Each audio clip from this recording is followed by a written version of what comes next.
Les travaux d'aménagement hydro-agricole du casier de Molodo Nord dans la région de Ségou au Mali avancent à grands pas.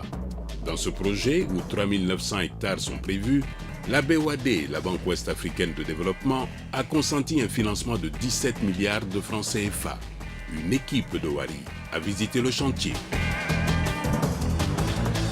Les investissements dans la recherche en Afrique représentent en moyenne 0,5% du PIB brut des pays. En réunion à Dakar, la Commission de l'Union africaine, qui a demandé de porter ce chiffre à 1%, veut insuffler un nouvel élan au développement de l'enseignement supérieur sur le continent.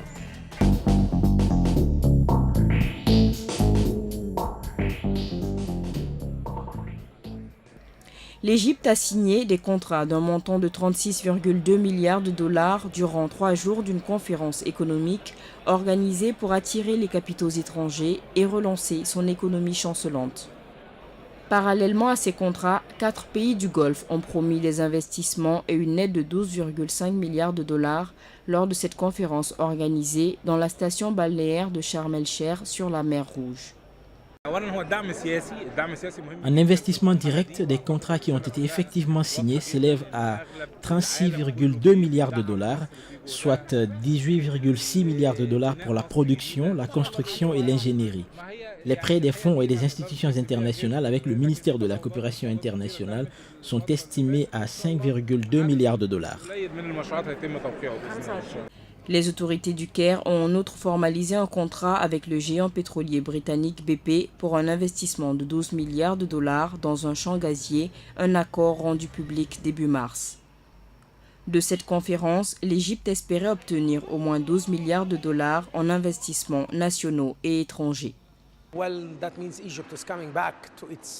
Eh bien, cela signifie que l'Égypte revient à son état normal dans la région vis-à-vis de ses frères et sœurs arabes ou internationalement pour la conférence économique. Nous sommes en train de reprendre du terrain, nous sommes sur la bonne voie. Voilà comment je vois l'Égypte progresser.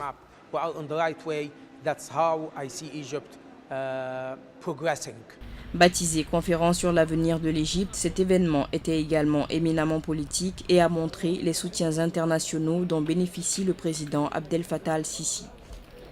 Ce dernier est accusé par les organisations de défense des droits de l'homme de réprimer dans le sang toute opposition depuis qu'il a destitué l'islamiste Mohamed Morsi en juillet 2013. Ses soutiens préfèrent voir qu'Abdel Fattah al-Sisi est l'un des principaux chefs d'État de la région à réclamer la création d'une force arabe commune pour combattre notamment le groupe État islamique, option qu'étudiera la Ligue arabe lors d'un sommet fin mars.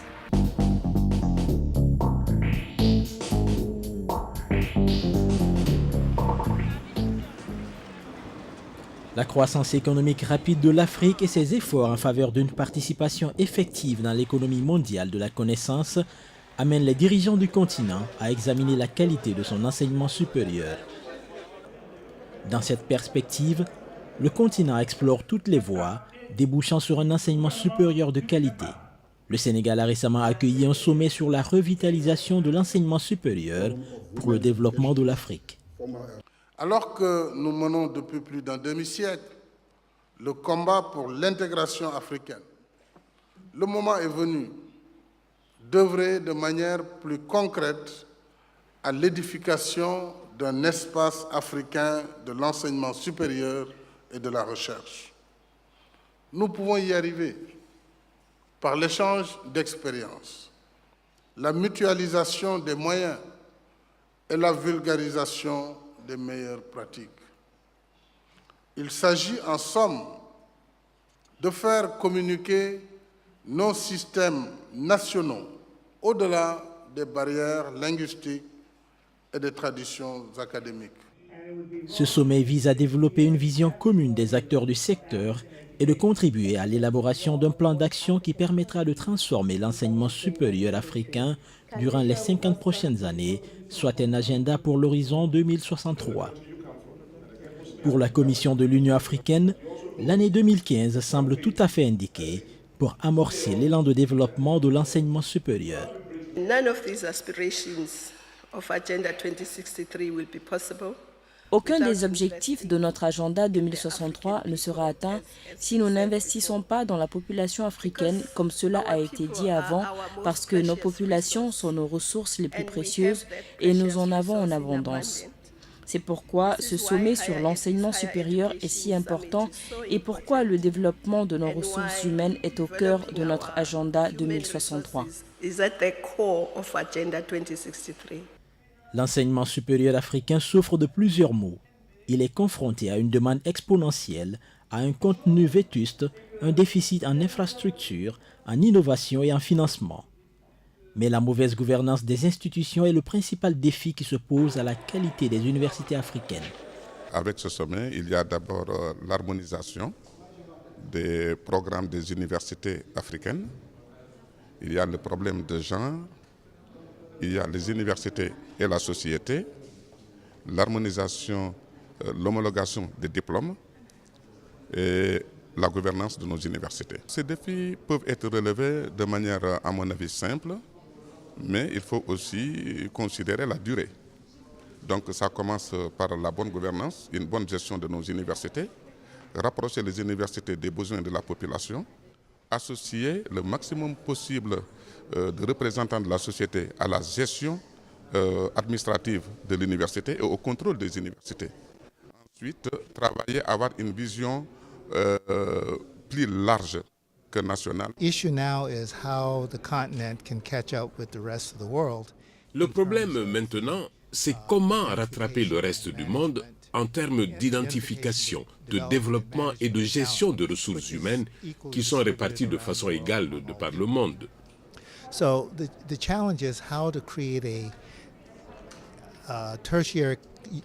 Le problème aussi, c'est de voir comment créer un système d'enseignement tertiaire qui comprend les collèges, les universités, les instituts techniques, collèges communautaires et autres programmes d'enseignement qui pourraient préparer les jeunes en termes de motivation, de concentration et d'apprentissage d'une discipline dont l'Afrique aura besoin dans le futur. Nous devons nous mettre à réfléchir sur les types d'institutions et les programmes d'éducation. Nous avons besoin de tout ceci et il nous faut aussi offrir à tous les jeunes l'occasion de faire éclore leurs talents. Le financement de l'enseignement supérieur est également un problème majeur. Les investissements dans la recherche dans les universités africaines représentent en moyenne 0,5% du produit intérieur brut, alors que l'Union africaine avait demandé aux États d'y consacrer 1% de leur PIB.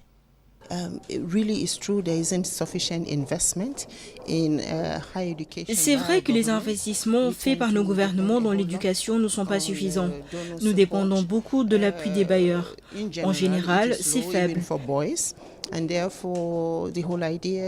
L'objectif est donc d'augmenter les investissements ciblant les communautés pauvres et rurales parce qu'elles ne peuvent pas se permettre d'aller jusqu'au niveau du supérieur. Des conditions de service peu attrayantes dans les universités africaines et l'absence d'opportunités de carrière poussent en effet les étudiants éventuels à rechercher un cursus universitaire et des opportunités de carrière sous d'autres cieux. D'après le classement mondial de Shanghai, une seule université africaine se positionne dans le top 300 des universités. L'absence de formation aux compétences entrepreneuriales et l'impertinence des cours par rapport aux besoins des économies nationales sont indiqués par les acteurs comme une déficience majeure. À l'heure actuelle, la plupart des pays africains ne peuvent pas faire des projections pour eux-mêmes ou pour toute autre personne intéressée sur leurs besoins pour les 5 ou 10 années à venir. Ils auront pour la plupart des problèmes pour vous le dire. Et puis, ils ne peuvent pas vous le dire, ils ne pourront pas vous dire non plus si les élèves du primaire ou du secondaire seront sur le marché de l'emploi dans 10 ans ou que l'enseignement que ceux-ci sont en train de recevoir répondra aux besoins du pays. Un pays doit être en mesure de se dire, OK, nous avons du caoutchouc, de l'huile de palme en suffisance, du thé, du café, du pétrole ou du gaz. Mais ça ne va pas changer tellement, c'est la nature de l'économie du pays. L'idéal, c'est de construire le système éducatif autour de cette économie. Depuis quelques années, plusieurs pays africains ont entrepris des réformes dans l'enseignement supérieur pour répondre à l'exigence de qualité. En 2011, l'Union économique et monétaire ouest-africaine avait financé la réforme LMD, licence master-doctorat dans les 8 États membres à hauteur de 5 800 000 $ pour une durée de 3 ans.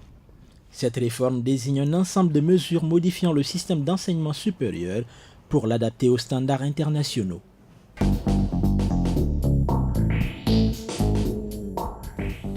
Talata Volonondry est un petit village composé de 9 familles à 26 km d'Antananarive. Il est parsemé de jolis paysages et la richesse de sa flore et sa faune est devenue l'emblème de ce pays au milieu de l'océan Indien. Depuis 2004, le village subit des changements qui aboutiront à le transformer en un village écologique. Nous avons des familles ici. On leur apprend et on essaie d'améliorer leurs conditions de vie et leur avenir. On leur montre une autre façon de faire les choses. La plupart des habitants de Talata Volonondry sont fermiers. Certains d'entre eux ont suivi des formations pour se familiariser avec des méthodes plus modernes et plus adaptées pour augmenter la productivité de leurs fermes et leurs élevages. Les habitants du village écologique pratiquent aussi la permaculture, un système d'exploitation agricole qui cherche à intégrer l'activité humaine et l'environnement pour créer un écosystème très efficace et autarcique. La méthode aspire aussi à rendre possible des récoltes tout au long de l'année pour améliorer les moyens de subsistance des fermiers. Aujourd'hui, un nouveau système d'arrosage utilise des tuyaux pour ramener l'eau des villes voisines. Je fais un élevage de crevettes en ce moment car ça demande moins de boulot. Le tuyau nous ramène l'eau de la source qui est partagée par tous. Pour ne pas gaspiller de l'eau, des toilettes sèches, aussi connues sous le nom d'éco-toilettes, ont été introduites. Elles ont été installées avec l'aide de l'ensemble de la communauté pour qu'elles puissent être construites avec des matériaux locaux et mises en place sans faire appel à des professionnels. Ce système ne contient pas de fumier. Ce sont seulement des déchets humains mélangés avec des morceaux de bois, donc ça ne dégage pas de mauvaise odeur. Ce sont les avantages des toilettes sèches. D'après André, le village écologique pourrait redevenir un modèle dans le cadre de projets sociaux dédiés à la gestion de l'environnement et adresser un message fort au reste du pays. André, tout comme les autres villageois de Talata Volonondry, espère aussi aboutir au développement de l'écotourisme pour qu'il devienne une source de revenus capable de financer d'autres projets du village, tels que des écoles, des cliniques médicales et des lieux de formation concernant l'environnement et la conservation, y compris des pépinières.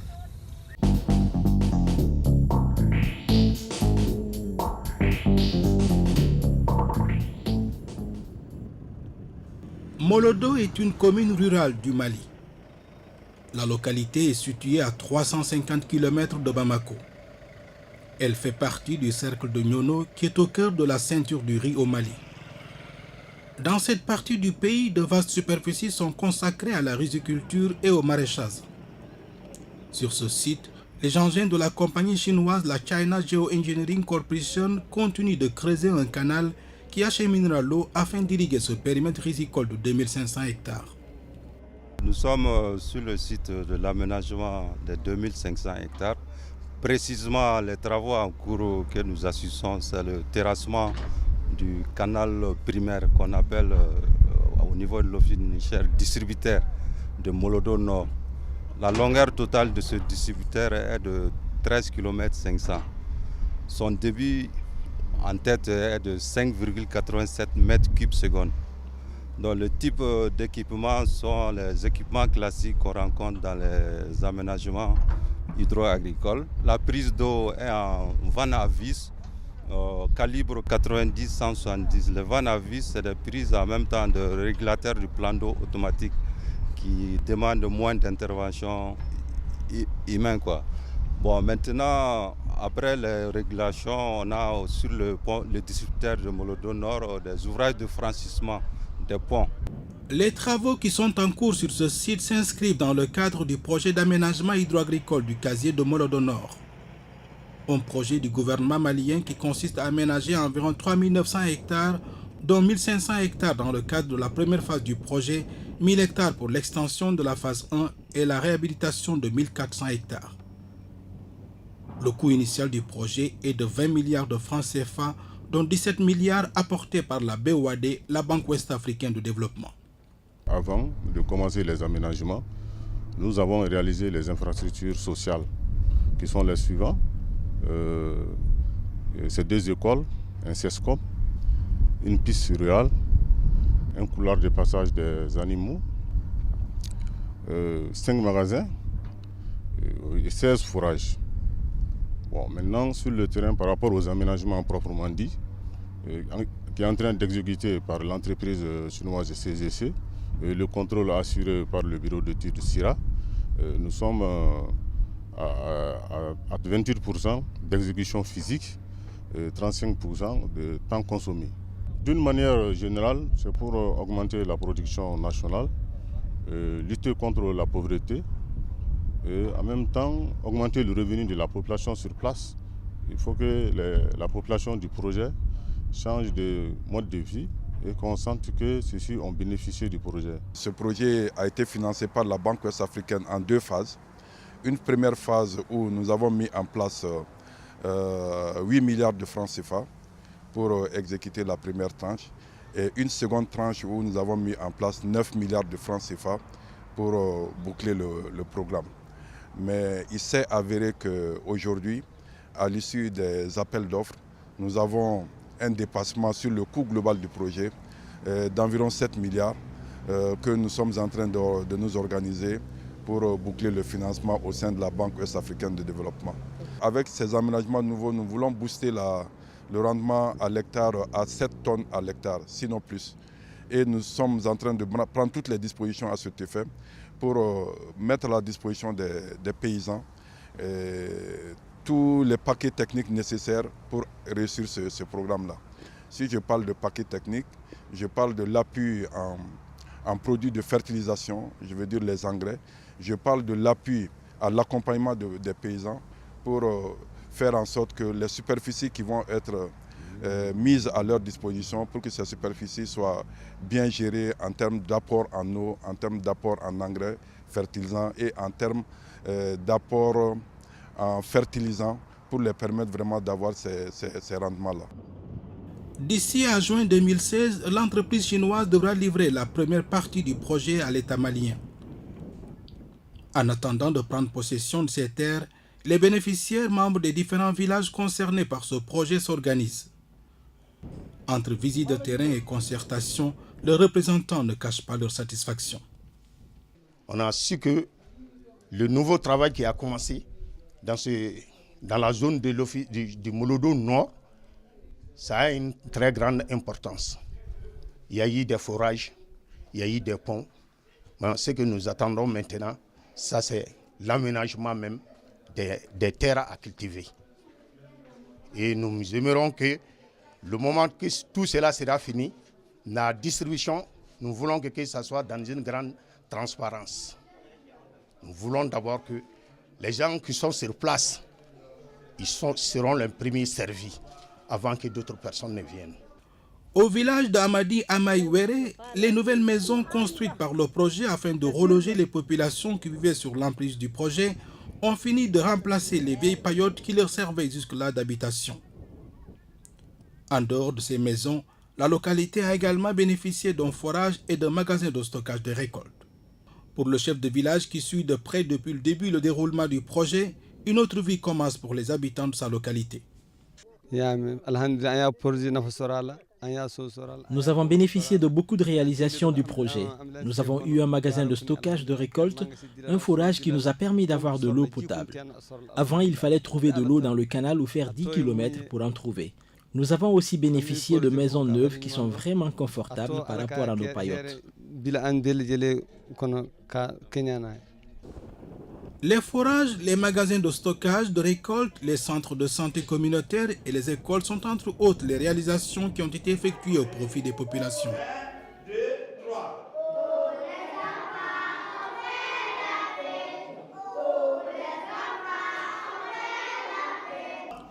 À Tadjol, un petit bled situé à une quarantaine de kilomètres de Molodo, ces jeunes élèves sont les premiers du village à aller à l'école dans leur propre localité. Dans ce village, le financement de la BOAD a permis de construire une école de 3 classes. L'école a été créée en 2013-2014.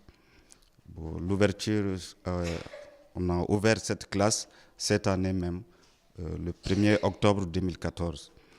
Donc, nous avons une seule classe qui est la première année. Donc, on a démarré avec un effectif de 32 élèves, dont 18 garçons et 14 filles. Donc j'apprécie l'effectif de la classe parce que avec